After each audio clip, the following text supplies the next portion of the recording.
मैंने पहले ही ये बात बताई थी कि सीबीआई की जो प्रिवेंशन ऑफ करप्शन एक्ट की धाराएं हैं, उनके हिसाब से मनीष सिसोदिया जी को गिरफ्तार करने का कोई ग्राउंड नहीं बन रहा है।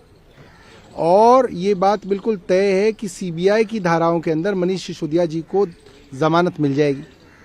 अब आप एक ऐसा ड्रैकोनियन कानून ढूंढ रहे हैं जो बनाया गया था ड्रग पेडलर्स के लिए, स्मगलर्स के लिए, टेररिस्ट के लिए, जो लोग फंडिंग इकट्ठी करते हैं भारत के अंदर टेररिस्ट एक्टिविटीज करने के लिए, बॉम्ब ब्लास्ट करने के लिए, भारत के खिलाफ युद्ध करने के लिए। अब आप उस पीएमएलए के कानून को भारत के राजनीतिक दलों के लीडर्स के खिलाफ इस्तेमाल कर रहे हैं। इसलिए वो कानून ऐसा पेचीदा बनाया था कि भाई जो टेररिस्ट है उसको पकड़ना बहुत जरूरी है और उसको जेल में रखना बहुत जरूरी है, क्योंकि वो उग्रवादी है, क्योंकि वो जो है मनी लॉन्ड्रिंग कर रहा है और उसकी वजह से, उस मनी लॉन्ड्रिंग की वजह से वो अलग अलग इलाकों में बॉम्ब ब्लास्ट कर सकता है। अब आप उन धाराओं के अंदर मनीष सिसोदिया को बंद करेंगे तो वो कानून तो ये कहता है कि जब तक कोई आदमी बेकसूर साबित ना हो तब तक उसको आप जेल में बंद करिए। तो ये अब वो कानून को लाके इस केस में थोपना चाहेंगे, ईडी को लाना चाहेंगे। इसीलिए तो ईडी क्यों हो रही है? क्योंकि ईडी जो है टेररिस्ट और उग्रवादियों की मनी लॉन्ड्रिंग को रोकने के लिए जो कानून बना उसका इस्तेमाल यहां करेंगे। आशंका नहीं है, हमें पता है ईडी और सीबीआई आज की केंद्र सरकार के नीचे इसी तरीके से काम करती हैं।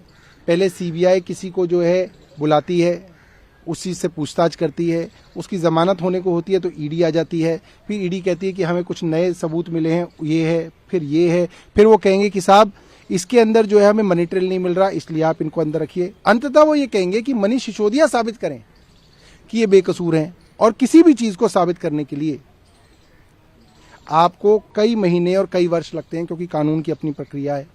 इसीलिए सत्येंद्र जैन भी जेल के अंदर हैं। देखिए, मैं करीब 500 छापे ऐसे जानता हूं जो सो कॉल्ड एक्साइज के मामले में ईडी और सीबीआई ने डाले हैं। मैं पूछ रहा हूं इन 500 छापों में आपको क्या मिला? आप आज तक तो ये कह रहे हैं कि हमें पैसा नहीं मिला, तो भाई तुम्हें मिला क्या? ये छापे क्यों पड़ रहे हैं? ये छापे सिर्फ इसलिए पड़ रहे हैं कि जिसके परिवार पे छापा मारे हो उसके घर को, उसके परिवार को, उसके बच्चों को टेरराइज किया जाए। किसी के बच्चे स्कूल में जाते हैं, सुबह सुबह 7 बजे पुलिस आ गई, पुलिस जो है आपकी बीवी से बदतमीजी कर रही है, आपके नौकरों से बदतमीजी कर रही है, आपके गद्दे फाड़ रही है, आपकी छत ठोक रही है, ठीक है, आपके जो है पूरे के पूरे सोफे फाड़ के फेंक डाले, तो ये एक हैरेसमेंट है, ये एक बदतमीजी है।